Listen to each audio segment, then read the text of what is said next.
नमस्कार. आज आपण आलेलो आहेत जे ठाणे जिल्हा कुणबी सेना प्रमुख होते, त्यांचं नाव आपल्याला माहिती आहे शरद पाटील म्हणून. त्यांची कुणबी सेना प्रमुख यांनी हकलपट्टी केलेली आहे. आपण त्यांच्या घरी आज आलेलो आहे त्यांच्याशी बातचीत करायला. सर नमस्कार, तुमचं आरबी न्यूजमध्ये स्वागत आहे. सर, मी असं ऐकलं की तुमच्या समाजातून कुणबी सेना जी आहे त्याच्यातून तुमची हकलपट्टी केलेली, खरं आहे का? एकदम बरोबर आहे. माझी परवाच माननीय सेनाप्रमुख यांनी अक्कलपट्टीची न्यूज मला मोबाईलच्या व्हॉट्सअपच्या माध्यमातून मिळाली. गेली 25 वर्ष कुणबी सेनेचं तन मन धन सगळं अर्पण करून समाजाची संघटना कशी वाढेल, एकमेव आमचं उद्दिष्ट किंवा समाजाची संघटना वाढली पाहिजे, समाज एकसंघ राहिला पाहिजे आणि समाज एकसंघ राहून सगळ्या पक्षांना आपण धडा शिकू शकतो, ही आमची मनापासून इच्छा होती. खरं म्हणजे समाज संघटन हे आम्ही करत असताना इलेक्शन हे अधूनमधून येतच राहतात. दर 5 वर्षांनी इलेक्शन येत राहिले. आम्ही काही चर्चा घडत होतो कुणबी सेनेच्या माध्यमातून. मी जिल्हा प्रमुख या नात्याने आम्ही एकत्र बसत असताना प्रत्येक वेळेस चर्चा होत होती तर बाबा ह्यावेळेस आपण कोणाला मदत करायची, ह्यावेळेस कोणाला मदत करायची. आम्ही गेली 25 वर्ष कुणबी सेनेचं काम करत असताना मागच्या 15-20 वर्षापासून जे बदल घडत आले कुणबी सेनेच्या माध्यमातून सामाजिक संघटना म्हणून आम्ही काम करत असताना विविध पक्षांना आम्ही मदत केली. कुणबी सेनेने सुरुवातीला अपक्ष म्हणून निवडणूक लढवली 2009 साली. बरोबर, 2009 साली कुणबी सेनेने अपक्ष निवडणूक लढली. 14 आम्हाला त्यावेळेस सुद्धा खात्री होती की एका समाजाच्या जीवावर आपण निवडून येऊ शकत नाही, पण समाज ताकद दाखवायची होती म्हणून आम्ही लढलो. खरं म्हणजे त्यावेळेस आम्हाला 80-90 हजार मतं मिळाली. त्याच्यानंतर ती 2009ची मतं आमचे सर्व पक्षांनी त्याची दखल घेतली. इव्हन काँग्रेसने घेतली, राष्ट्रवादीने घेतली, शिवसेनेने घेतली, सगळ्याच पक्षांनी घेतली. आणि 2014 साली काँग्रेसनी तिकीट दिलं. बरोबर. माननीय विश्वनाथ पाटील साहेबांना काँग्रेसचं तिकीट मिळालं. पण तिकीट मिळाल्यामुळे आम्ही अतिशय उत्साही झालो आणि त्याच वेळेस मोदी लाट आहे. मोदी लाटेमध्ये पण चांगले तुम्हाला मोदी लाटेमध्ये एकतर मोदी लाट आणि त्याच्यात काय झालं, आम्ही एकदम हवेत गेलो. बरोबर. हवेत गेल्यामुळं आम्ही ती सीट 2014 साली अगदी थोड्या फरकात हारलो गेलो. खरं म्हणजे भारतात एवढी कमी मतात हारणारी सीट ही पहिली असेल.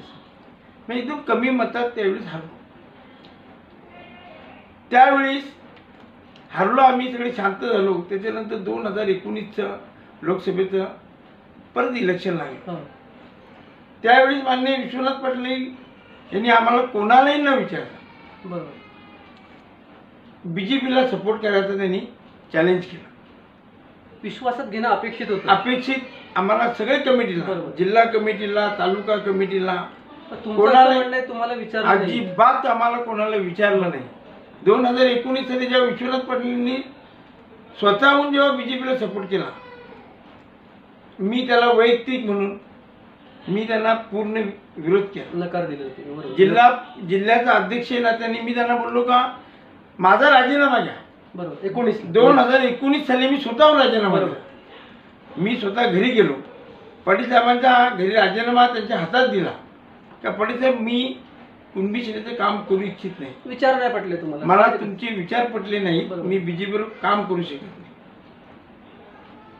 मग त्यांनी मला समजवण्याचा प्रयत्न केला तर तू राजीनामा देऊ नको, आपण ते काय असेल ते बघू, इलेक्शन होऊन जाऊ दे. बरोबर.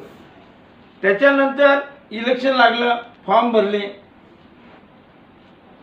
एका बाजून कपिल पाटील BJPचे उमेदवार, दुसऱ्या बाजून सुरेश टावरे उमेदवार काँग्रेसचे. माझी विचारधारा BJP बरोबर कधी नाही ना, आज पण नाही आणि उद्या पण होणार नाही.